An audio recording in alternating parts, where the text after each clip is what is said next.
12월 30일 아침 저희들에게 주시는 하나님 말씀은 누가복음 21장 20절로 28절까지 말씀입니다. 말씀을 함께 봉독합니다. 너희가 예루살렘이 군대들에게 에워싸이는 것을 보거든 그 멸망이 가까운 줄을 알라. 그때 유대에 있는 자들은 산으로 도망갈 것이며 성내에 있는 자들은 나갈 것이며 촌에 있는 자들은 그리로 들어가지 말지어다. 이 날들은 기록된 모든 것을 이루는 징벌의 날이니라. 그날에는 아이벤 자들과 젖먹이는 자들에게 화가 있으리니 이는 땅에 큰 환난과 이 백성에게 진노가 있겠음이로다. 그들이 칼날에 죽임을 당하며 모든 이방에 사로잡혀 가겠고 예루살렘은 이방인의 때가 차기까지 이방인들에게 밟히리라. 1월 성신에는 징조가 있겠고 땅에서는 민족들이 바다와 파도의 성난 소리로 인하여 혼란한 중에 곤고하리라. 사람들이 세상에 임할 일을 생각하고 무서워함으로 기절하리니 이는 하늘의 권능들이 흔들리겠습니다. 그때 사람들이 인자가 구름을 타고 능력과 큰 영광으로 오는 것을 보리라. 이런 일이 되기를 시작하거든 일어나 머리를 들라 너희 속량이 가까웠느니라 하시더라. 아멘. 머리를 들고 주님을 맞이하라 라는 제목으로 오늘 말씀 전합니다. 2022년 마지막 새벽 예배입니다.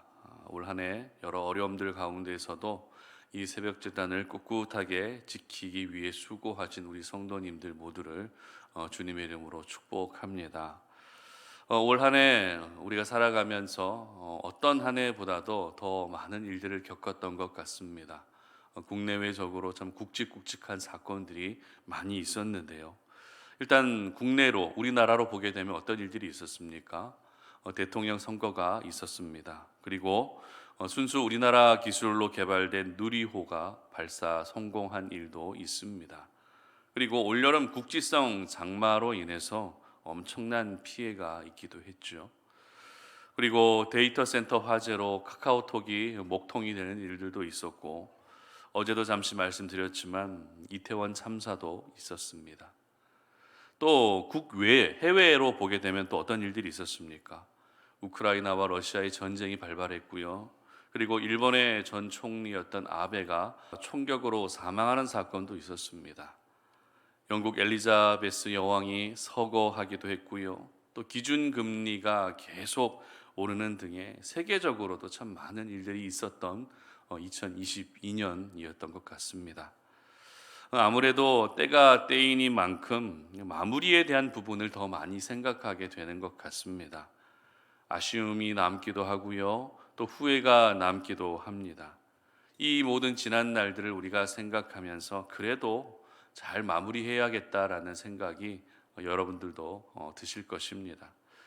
연말이 되면 이렇게 마무리에 대한 부분을 생각하게 되는 것처럼 우리 개인의 인생을 돌아볼 때에도 언제나 이 마무리에 대한 부분을 의식하고 또 신중하게 생각해 볼 수 있어야 할 것 같습니다.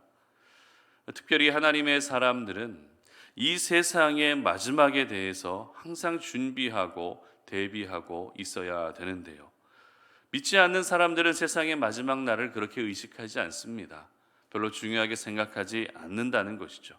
그러나 하나님의 사람들은 어떻습니까?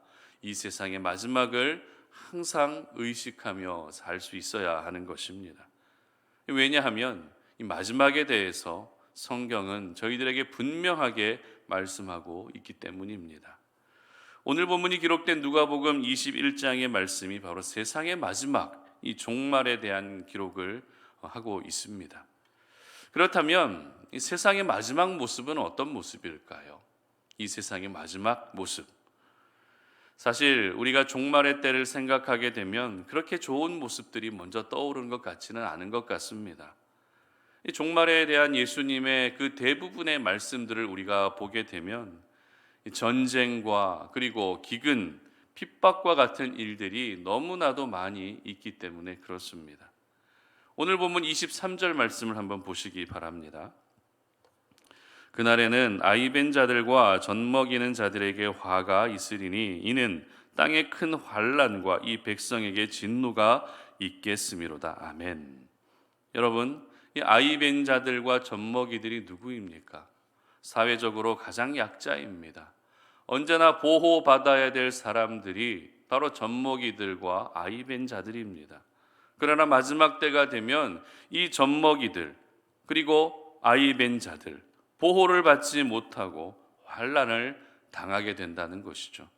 다시 말해 마지막 심판은 그 누구도 피할 수 없는 심판이 된다는 것입니다.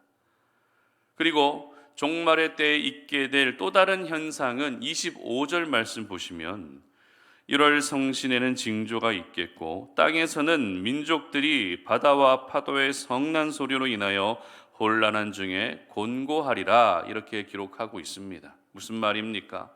천재지변으로 인한 여러 가지 환란도 있게 된다는 것 사실이죠.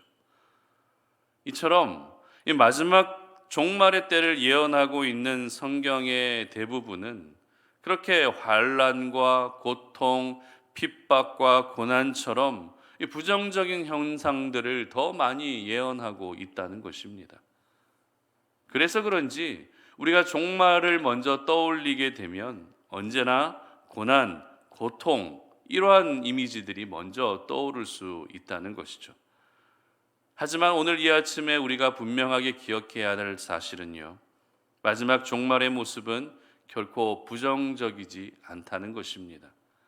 물론 전쟁과 기근과 핍박이 있을 것이라고 예언하셨고 실제 그와 같은 일들이 일어나겠지만 정말 마지막에 있게 될 모습, 그리고 우리가 기억해야 할 모습이 어떤 모습입니까?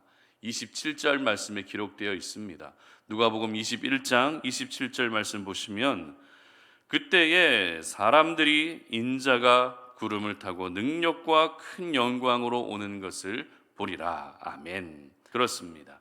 마지막 때에 있게 될 모습은 그 마지막 때에 있게 될 현상, 그 마지막 때에 우리가 보게 될 현상은 우리 예수님의 재림인 줄 믿으시기를 바랍니다. 여러분, 예수님이 다시 오시는 그 모습이 부정적인 모습이라고 생각이 되십니까? 전쟁과 기근처럼 예수님의 재림이 부정적인 이미지로 여러분들에게 다가오십니까? 절대 그렇지 않습니다. 예수님의 재림은 전쟁과 기근하고는 성질 자체가 다릅니다.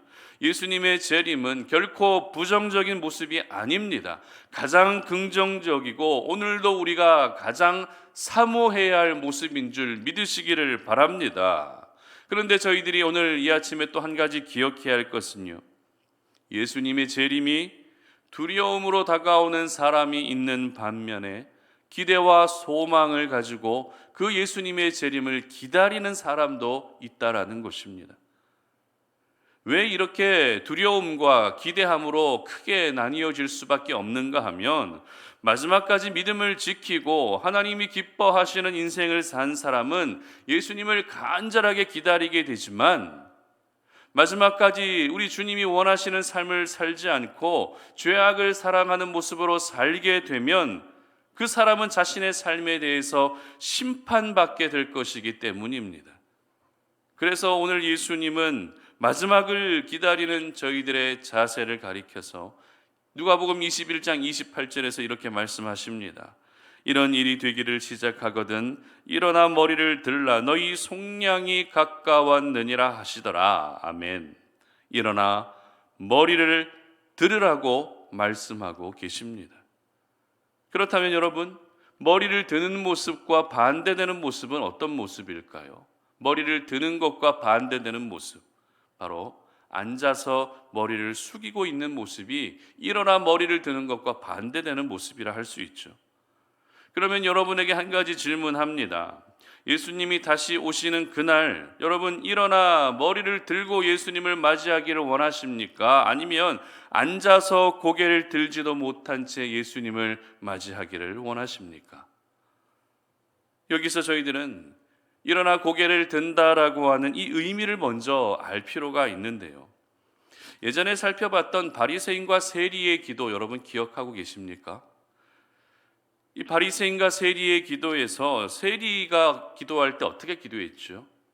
감히 하늘을 쳐다보지도 못한 채 나는 죄인입니다라고 기도했던 세리의 기도가 바리새인의 기도보다 하나님이 더 기뻐하셨던 기도였습니다. 그러나 마지막 종말의 때는 이와 반대라는 것이죠. 다시 말해서 일어나 고개를 든다는 것은 사모함을 가지고 기대와 소망을 가지고 예수님의 재림을 기다린다는 의미입니다. 그러나 반대로 고개를 들지 못하고 앉아있는 그 모습은 두려움과 불안함 때문에 예수님을 제대로 쳐다보지도 못한다는 이런 의미인 것이죠. 그러므로 하나님의 사람들이 마지막 종말의 때를 맞이하는 자세는 어떤 자세가 되어야 된다고요? 일어나 고개를 들고 우리 예수님을 맞이할 수 있어야 되는 것입니다. 어려움이 있습니까? 고난이 있습니까? 그러나 그런 가운데에서도 하나님을 바라보며 믿음을 지킨 것을, 하나님이 칭찬해 주시는 것을 기다리면서 고개를 들어 주님을 맞이하는 것이 바로 저와 여러분이 우리 예수님을 맞이할 자세가 되어야 하는 것입니다. 그렇다면 여러분에게 다시 한번 질문합니다. 여러분은 주님이 다시 오시는 날 머리를 들어 주님을 맞이하기를 원하십니까? 아니면 머리를 들지 못한 채 주님을 맞이하기를 원하십니까?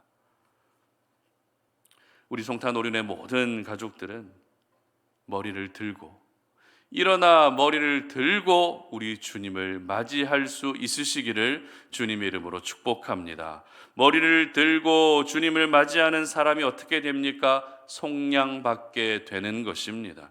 여러분, 속량이 어떤 의미죠? 속량은 억압받고 있던 것에서 자유해지는 것을 가리켜 속량받는다라고 말합니다. 다시 말해 죄의 억압 가운데에서 구원받게 되는 것이 바로 속량받는 것이죠.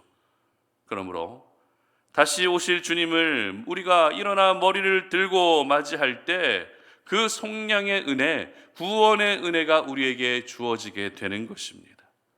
하지만 앉아서 머리도 들지 못한 채 주님을 맞이하는 사람은 죄에 대한 부끄러움과 죄의 심판에 대한 두려움으로 인해 구원의 은혜가 결코 주어지지 않게 되는 것입니다.